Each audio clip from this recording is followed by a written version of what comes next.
Horry County, the picturesque South Carolina county, is considered by many to be an ideal place to live. Horry County, this real pretty county in South Carolina, is thought by a lot of people to be the perfect place to live.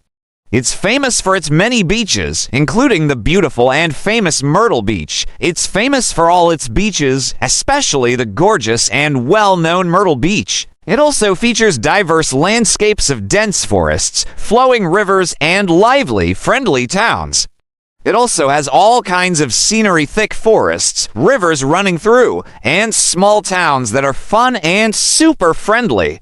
Emma Carter, 20 years old, was the eldest daughter of native South Carolinians Robert and Susan Carter. Emma Carter, 20 years old, was the oldest daughter of Robert and Susan Carter, who were both born and raised in South Carolina.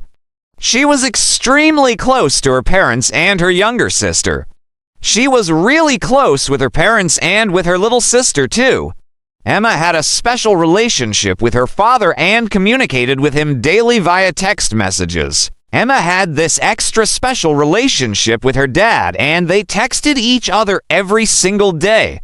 While always very independent, she had graduated from St. James High School in 2011 and wanted to move out of the family home to share an apartment with her close friend, Chloe. She was always super independent. After graduating from St. James High in 2011, she wanted to move out of her parents' house and get an apartment with her good friend Chloe. Her parents fully supported this decision. Her parents were totally on board with that choice. At 20, Emma was working hard as a waitress at a Scottish-themed restaurant called the Tilted Kilt in Myrtle Beach and was studying cosmetology to achieve her lifelong dream of becoming a full-time makeup artist. At 20, Emma was working hard as a waitress at this Scottish-themed restaurant called the Tilted Kilt in Myrtle Beach, and she was also studying cosmetology to reach her lifelong dream of being a full-time makeup artist. By early summer 2013, Emma had been sharing an apartment with her close friend Chloe in Myrtle Beach for about a year. Her studies and life were going great. By early summer of 2013, Emma had been living with her close friend Chloe in an apartment in Myrtle Beach for about a year. Her classes and her life in general were going really well. However, all that would change when a brief encounter at the Tilted Kilt ignited a chain of events that would end in tragedy. But all of that changed when this short little meeting at the Tilted Kilt set off a whole chain of events that ended in tragedy. On a warm day in June, Emma was working the day shift at the busy restaurant. She was taking orders, cleaning tables, and chatting with customers as usual. On a warm June day, Emma was working the daytime shift at the busy restaurant. She was taking people's orders, wiping down tables, and chatting with customers like she always did.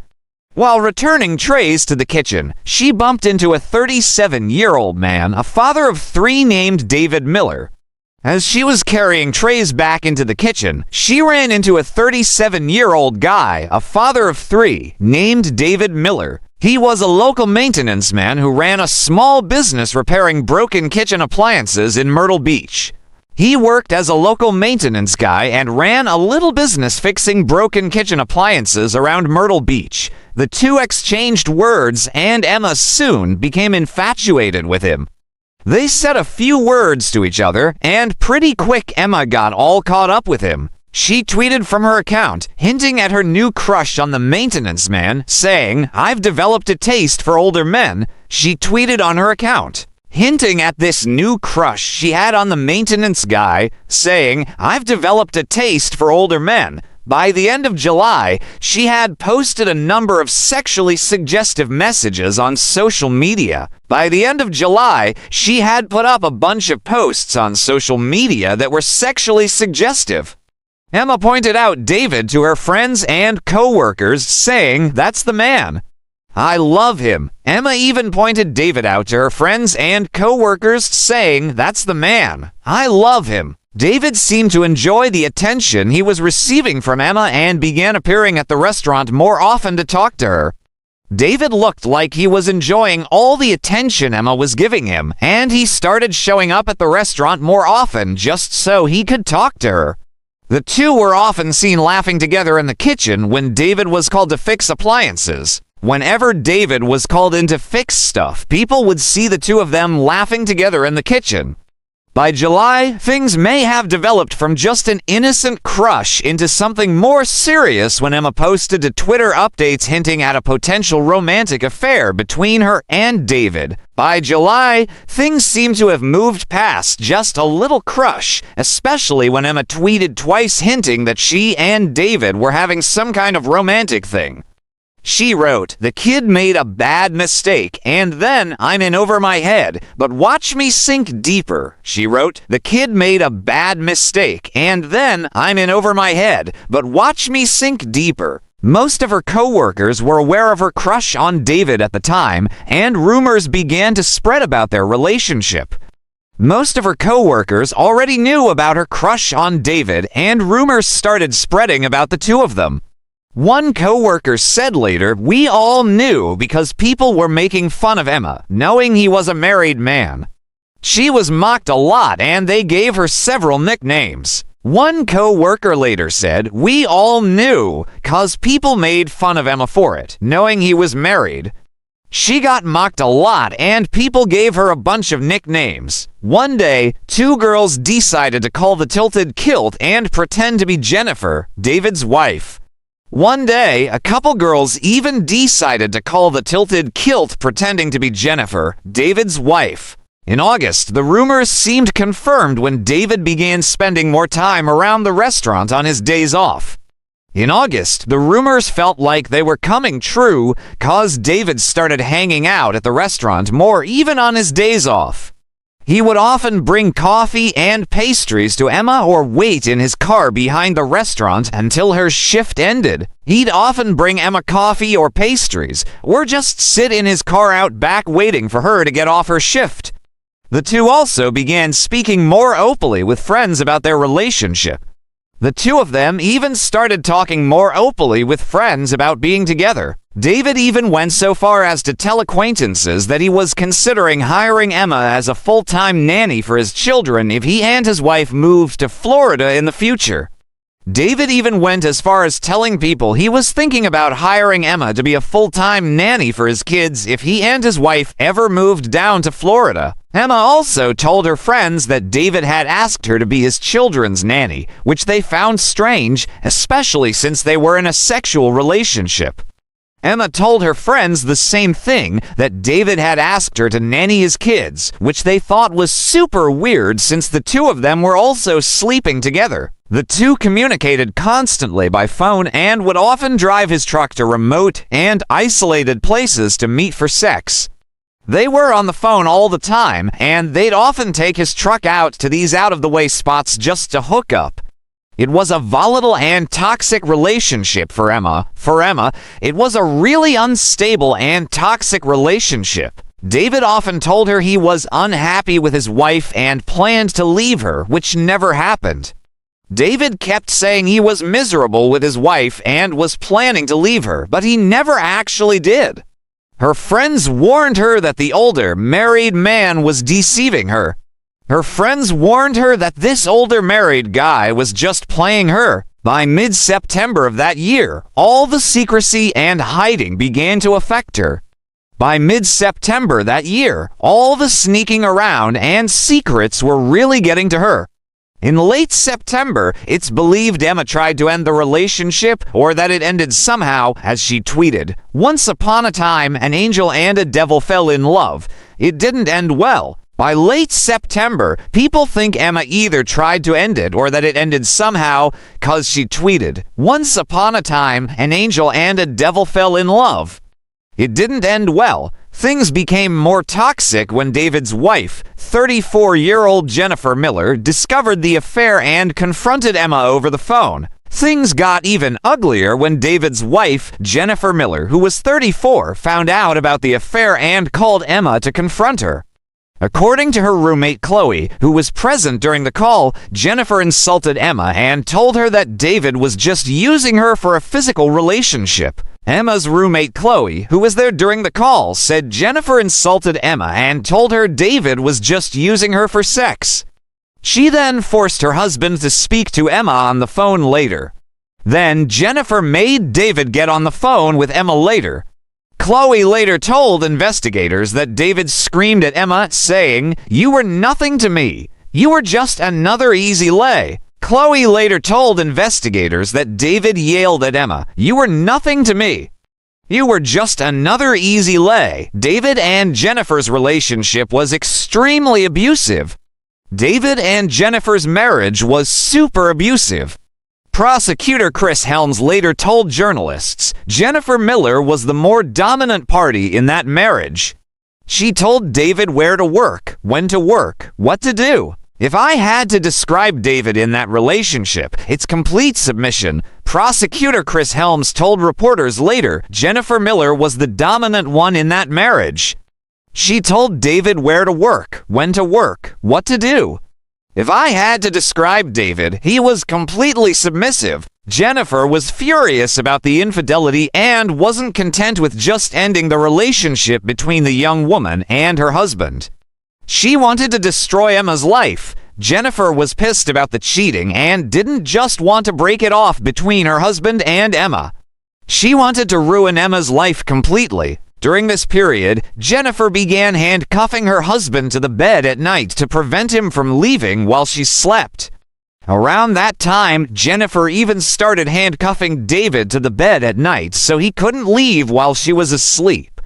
She changed the passcode on his phone to a number only she knew and forced him to get a tattoo of her name directly below his navel, above his pubic area. She changed the passcode on his phone to something only she knew, and she even made him get a tattoo of her name right below his belly button, above his pubic area.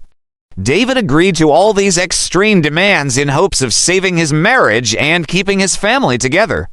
David went along with all that crazy stuff just hoping to save his marriage and keep his family together. According to Chloe, Jennifer's attacks didn't stop at that phone call but escalated into a full-blown campaign of hatred, reaching the point of constantly calling Emma's workplace in an attempt to get her fired. Chloe said Jennifer didn't stop at that phone call. She ramped it up into a full-on hate campaign, calling Emma's job all the time, trying to get her fired. Chloe said Jennifer was relentless. She would call from David's phone and send pictures and videos of her, and David engaged in sexual acts to Emma. Chloe said Jennifer was relentless. She'd call from David's phone and even send Emma pictures and videos of her and David having sex. Emma sent a desperate text message to David, begging him to make his wife stop harassing her, writing that she had lost work hours that day because they sent her home after the continuous calls. Emma texted David in desperation, begging him to make Jennifer stop, saying she even lost work hours that day because they sent her home after all the non-stop calls. In November, the harassment reached a boiling point. By November, all the harassment had hit a breaking point. Emma started receiving anonymous text messages late at night, which she believed were from Jennifer. Emma started getting anonymous texts late at night, and she figured they were from Jennifer. The messages were threatening and cruel, saying things like, "You don't deserve to live, and you're gonna pay for what you did." The texts were mean and scary, stuff like, "You don't deserve to live, and you're gonna pay for what you did." Emma was terrified. Emma was straight up terrified. She confided in her dad, Robert, about the situation. She told her dad, Robert, what was going on. Robert begged her to go to the police, but Emma refused, saying she didn't want to cause more trouble. Robert begged her to go to the cops, but Emma said no. She didn't want to make things worse. On the night of December 17, 2013, Emma finished her shift at the Tilted Kilt around 11 p.m. On December 17, 2013, Emma wrapped up her shift at the Tilted Kilt around 11 at night. She told her co-workers she was heading home to the apartment she shared with Chloe. She told her co-workers she was going back to her apartment with Chloe, but Emma never made it home. But Emma never showed up at home. Chloe tried calling her several times but got no answer.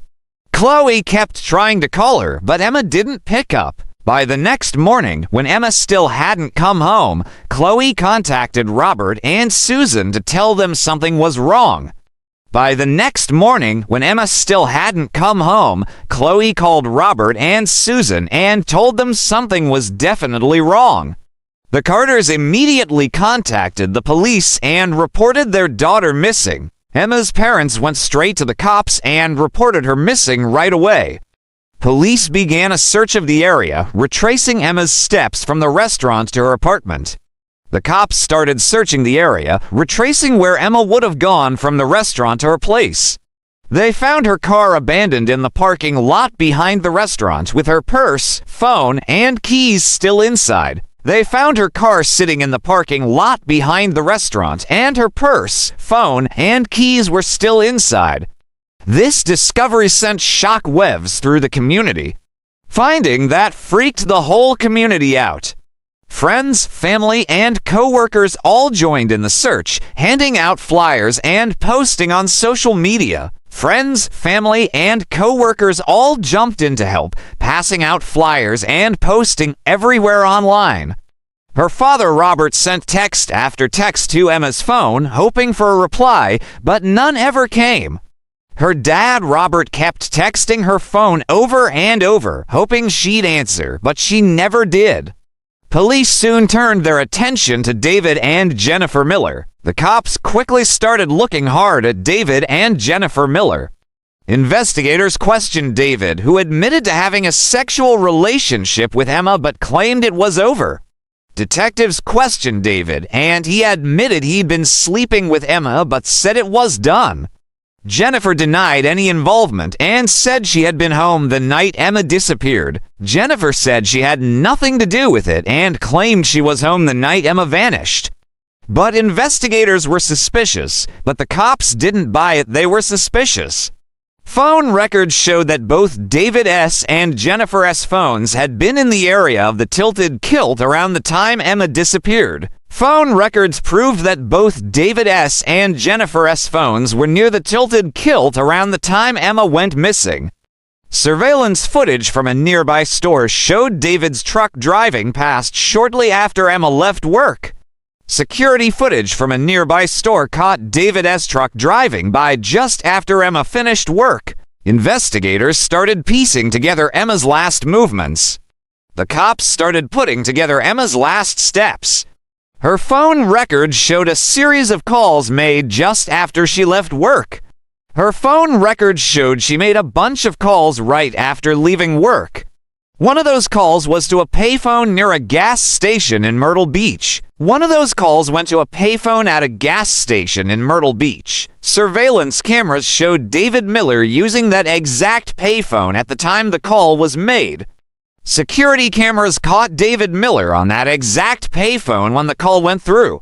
When questioned, David denied making the call, but the evidence said otherwise. When they asked him about it, David denied it, but the proof was right there.